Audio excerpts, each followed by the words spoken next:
So finally NVS ने notification जारी कर दिया है। माय डियर फ्रेंड्स, इस नोटिफिकेशन ने उसने रिक्रूटमेंट प्रोसेस बताया है, किस तरीके से रिक्रूटमेंट होगा। साथ में उसने जानकारी दी है कि कौन कौन से जो एज लिमिट्स के जो रूल थे या बाकी जो रूल रेगुलेशन है वो सारे हम इस वीडियो में डिस्कस करने वाले हैं। तो फिलहाल हम बात करें इस नोटिफिकेशन में मेन क्या दिया गया है। आपको यहाँ पे दिया गया है रूल ऑफ नवोदय विद्यालय समिति, यानी कि अभी जो रिक्रूटमेंट प्रोसेस होगा वो इस रूल के बेसिस पे होगा। उससे पहले जान लेते हैं कि वैकेंसीज क्या क्या आपकी आई हुई हैं, सब्जेक्ट वाइज एक बार जान लेते हैं। कंप्यूटर साइंस में आपकी 306 वैकेंसी है। ये जो पोस्ट है ये पीजीटी पोस्ट के लिए आपकी वैकेंसीज हैं। एज लिमिट यहाँ पे मैक्सिमम जो एज दी गई है वो आपकी 40 है। प्लस आपके पास जैसे ओबीसी का या एससी का एसटी का जो आपका एज रिलैक्सेशन रहता है, ओबीसी के लिए 3 साल का, एससी एसटी के लिए 5 साल का, वो सब चीजें यहाँ पे लागू होंगी। यहाँ पे बताया गया है कि 306 वैकेंसी में 75 डायरेक्ट रिक्रूटमेंट से हैं और 25% ये आपके जो इंटरनल एग्जाम के प्रमोशन के बेस पे होंगी। इसी तरीके से फिजिकल एजुकेशन में पीजीटी पोस्ट पे 91 आपके पास, एज लिमिट आपकी पीजीटी में 40 दी गई है, वहीं टीजीटी में आपको 35 दी गई है। यहाँ मॉडर्न इंडियन लैंग्वेज की जो वैकेंसीज हैं 46 वैकेंसीज, एज लिमिट वही 40 और इसमें 50% आपका डायरेक्ट रिक्रूटमेंट है और 50% प्रमोशन बेस है। टीजीटी पोस्ट पे अगर हम आए तो कंप्यूटर साइंस में 649 वैकेंसी है, एज लिमिट वही 35 प्लस आपका रिलैक्सेशन। यहाँ पे 100% डायरेक्ट रिक्रूटमेंट है। सभी टीजीटी वैकेंसी की बात करें सब में एज लिमिट आपकी 35 रखी गई है। फिजिकल एजुकेशन में इस बार अच्छी खासी वैकेंसी है और मेल और फीमेल के लिए अलग अलग इस बार मेंशन किया गया है। 595 मेल के लिए और 649 आपके फीमेल के लिए। वहीं आपका आर्ट, ये आर्ट फाइन आर्ट वाला आर्ट है, यहाँ 649 आपके पास। वहीं म्यूजिक के लिए बात करें हम तो 649 पोस्ट आपकी दी गई है। एज लिमिट का मैंने आपको बताया 35 प्लस जो एज रिलैक्सेशन होता है वो आपका। साथ में हम बात करें कुछ नॉन टीचिंग वैकेंसीज भी आपके पास आई है। स्टाफ नर्स की है 649 वैकेंसी, ऑफिस सुपरिटेंडेंट की है आपके पास 594 वैकेंसी, कैटरिंग सुपरवाइजर की है आपके पास 637 वैकेंसी, इलेक्ट्रीशियन सम प्लम्बर की आपके पास है 598, मैथ्स हेल्पर की ये काफी ज्यादा वैकेंसीज इस बार दी गई है 1297। उसके बाद असिस्टेंट कमिश्नर की 38 आपके पास, असिस्टेंट कमिश्नर आपके एडमिनिस्ट्रेशन में ये 11 वैकेंसीज हैं। स्टेनोग्राफर की आपकी 49 वैकेंसी है। साथ में इनकी एज लिमिट भी देख लेते हैं। स्टाफ नर्स के लिए एज लिमिट 35, ऑफिस सुपरिटेंडेंट के लिए 35, कैटरिंग के लिए ये आपके पास, सुपरवाइजर के लिए 35 आपके पास, इलेक्ट्रीशियन के 18 से 40 के बीच, मैथ्स हेल्पर की 23 से 35 के बीच, असिस्टेंट ये कमिश्नर की 45। यहाँ पे अगर एडमिनिस्ट्रेशन में भी देखिए 45 आपकी है, स्टेनोग्राफर की है 18 से 27 आपके पास। यहाँ पे इनका अगर बात की जाए, ये जो दो पोस्ट आपके पास, ये जो दो कैटेगरी है आपके पास, इनकी डायरेक्ट भर्ती नहीं है। ये 38 और 11 आपके पास ये डायरेक्ट रिक्रूटमेंट नहीं है, ये प्रमोशन बेस आपके पास, ये सीनियरिटी बेस आपके पास ये वैकेंसीज दी गई हैं।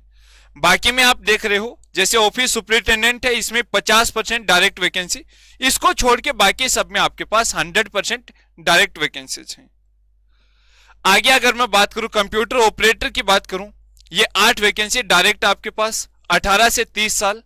वहीं पर्सनल असिस्टेंट पीए की बात की जाए ये 25, ये आपकी डायरेक्ट भर्ती में नहीं है। यहां अगर मैं बात करूं आपका असिस्टेंट सेक्शन ऑफिसर एएसओ की बात करूं 55 वैकेंसीज हैं। यहाँ एज लिमिट दी गई है 23 से 33 साल और इसमें केवल 25% है जो आपकी डायरेक्ट भर्ती, यानी अभी जो एग्जाम होगा उसके बेसिस पे। फिर जो आगे जो वैकेंसीज की बात करूं जैसे legal assistant, section officer admin में, एग्जीक्यूटिव इंजीनियर, असिस्टेंट कमिश्नर, इनमें वैकेंसीज काफी कम है। 1 है, 11, 18, 2 ये वैकेंसी आपके पास। और यहां अगर नीचे वाली इन वैकेंसीज की मैं बात करूं तो इनमें एज लिमिट का कोई मेंशन नहीं किया गया है और इसमें सिर्फ सेक्शन ऑफिसर में यह बताया गया है कि 50% डायरेक्ट है, बाकी में ऐसा भी मेंशन नहीं किया गया है। तो ये तो थी आपकी वैकेंसी क्या होंगी, एज लिमिट क्या होगी, रिक्रूटमेंट कैसे होगा या किस किस पोस्ट के लिए ये जो आपकी अलग अलग जो वैकेंसीज आई हैं। अब हम बात कर लेते हैं इसका थोड़ा सा डिटेल में, जैसे हम एक एक करके इसको डिटेल में देखें। सबसे पहले आपके पास है कंप्यूटर साइंस पीजीटी लेवल पे आपके पास 306 वैकेंसी है।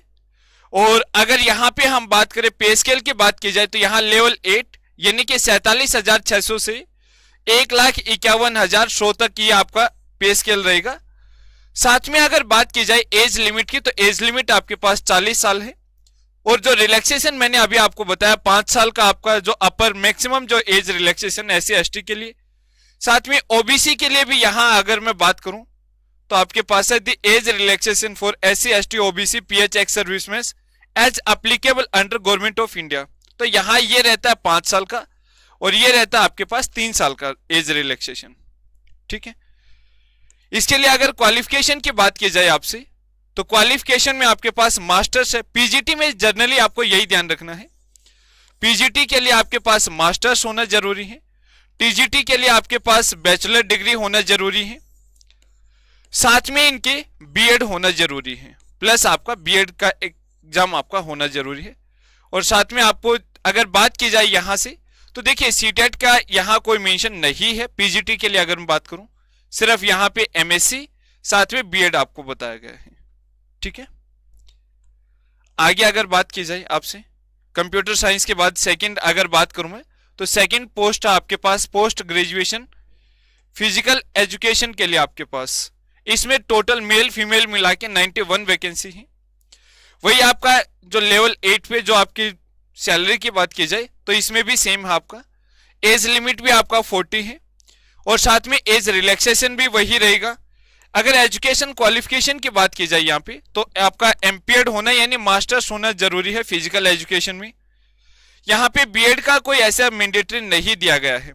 साथ में आपसे कहा गया है कि आपके पास या स्टेट या नेशनल लेवल पे कोई भी स्पोर्ट्स होना जरूरी है, ये आपका कहा गया है, ये कंपलसरी है भाई। उसके बाद अगर बात करें हम टीजीटी पोस्ट पे आपके पास नहीं, पीजीटी में आपका मॉडर्न इंडियन लैंग्वेज की बात करें, ये आपके लिए नया था, ये जानना भी जरूरी है।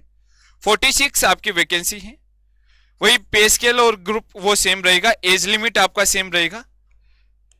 क्वालिफिकेशन की बात की जाए तो यहां से आपके पास मास्टर्स की बात की गई है। मास्टर्स में आपका स्कोर 50%, ये कंडीशन आपकी। मॉडर्न इंडियन लैंग्वेज के अंदर आपके मास्टर्स होनी चाहिए, साथ में आपका बीएड होना चाहिए। लैंग्वेज का हिंदी या इंग्लिश दोनों में से आपका जैसे क्लास 10th में आपकी हिंदी या इंग्लिश एक होना जरूरी है और इनकी नॉलेज होना, इन दोनों लैंग्वेज की नॉलेज होना भी जरूरी है। उसके बाद इसी तरीके से अगर टीजीटी पोस्ट की बात करूं तो काफी सारी चीजें सब में सिमिलर होती हैं। यहां से अगर टीजीटी पोस्ट की बात की जाए तो आपके पास बैचलर डिग्री होना जरूरी है, बैचलर डिग्री कंपलसरी है। पे स्केल की बात की जाए तो यहां लेवल 7 आपको दिया गया, वहां लेवल 8 था। यहां आपकी जो सैलरी की बात की गई है 44,900 से 1,42,400 तक आपकी सैलरी। एज लिमिट यहां पे टीजीटी वैकेंसीज में 35 है। ठीक है, और बाकी अगर बात की जाए आपके टीजीटी के अलावा एज रिलैक्सेशन का आपको यहां से पता ही है, जो आपका गवर्नमेंट ऑफ इंडिया का जो रूल है, पीजीटी और टीजीटी दोनों में सेम एज रिलैक्सेशन है। इसमें एक चीज और मैं आपको क्लियर कर दूं, जो आपके नॉन टीचिंग वैकेंसीज आई हैं उनमें हर एक में एज का अलग अलग क्राइटेरिया दे रखा है, सैलरी का भी आपका अलग अलग दे रखा है, तो वो फिर आप पोस्ट वाइज देखेंगे। चलिए उनको भी एक बार थोड़ा सा स्पीडली हम देख ले तो भी ज्यादा बेहतर रहेगा। नॉन टीचिंग पोस्ट की अगर बात की जाए और वहां पे आपके पास जैसे सबसे पहले हम यहां शुरू करें कहां से, असिस्टेंट कमिश्नर एडमिन की बात करें हम तो यहां देखिए आपके पास हेडक्वार्टर में 3 वैकेंसी हैं, बाकी में जो रीजनल ऑफिस है वहां 8 आपके पास, टोटल 11 वैकेंसी हैं। यहां पे पे लेवल की बात की जाए तो ये पे लेवल 11 है, तो ये आपके पास 67,700 से 2,87,100 तक का आपका ये स्केल रहेगा। एज लिमिट यहाँ 45 है और यहां अगर बात की जाए तो इनमें मैक्सिमम में आपके पास ग्रेजुएशन आपको दिया गया है, ग्रेजुएट डिग्री।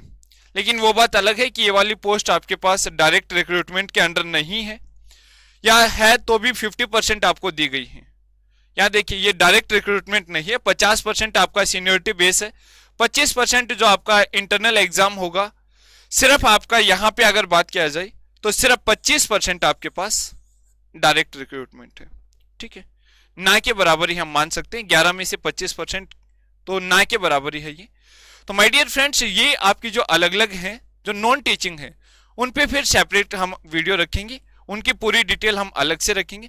मेन यहाँ हम फोकस कर रहे हैं जो टीचिंग के एग्जाम्स, आपके टीजीटी एग्जाम्स और पीजीटी एग्जाम्स, उनका मैंने आपको क्वालिफिकेशन भी बता दिया है, वहाँ एज लिमिट भी आपको पता चल गया, सैलरी आपको पता चल गया, एज रिलैक्सेशन आपको पता चल गया, प्रोसेस आपको पता चल गया कि डायरेक्ट है या फिर कितने % डायरेक्ट रिक्रूटमेंट है, नंबर ऑफ वैकेंसीज आपको पता चल गया। फिर भी अगर आपका कोई डाउट रह जाए तो कमेंट बॉक्स में कमेंट कर देना, जिस भी टॉपिक पे आपके डाउट्स होंगे उनके लिए सेपरेट वीडियो बना के आपका हर एक डाउट क्लियर किया जाएगा।